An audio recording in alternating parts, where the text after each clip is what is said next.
কিয়ামতের আগে সপ্তাহখানিক আগে যে মারা গেছে, যার বডিটা হয়তো এখনো পচে নাই, সেও উঠবে। আবার লক্ষ লক্ষ বছর আগে সেই যে আদম আলাইহিস সালামের ছেলে হাবিলকে হত্যা করেছিল কাবিল, হাবিল হচ্ছে পৃথিবীর প্রথম নিহত মানব, তার কবরের জিন্দেগিটা বড্ড লম্বা, তিনিও উঠবেন।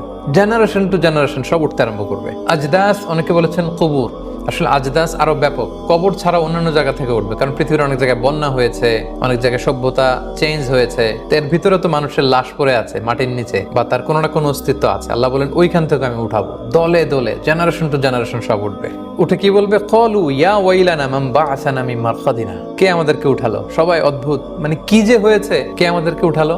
হাজার হাজার মানুষ এটা বলতে আরম্ভ করবে। প্রশ্ন করে তারা নিজেরাই বলবে যখন হুশ ফিরে আসবে, আরে তাই তো, ওই যে নবীরানা বলতো যে একদিন নাকি বিশাল সাউন্ড এসে সিঙ্গার ফুৎকারে সবাইকে উঠানো হবে, বিচার করা হবে, আজকে তো বোধহয় ওই দিন। এই যে নাস্তিকরা যারা আল্লাহ বিশ্বাস করেন, আখিরাতে বিশ্বাস করেন, ওই দিন হুশ ফিরে পাবে। হায় রে,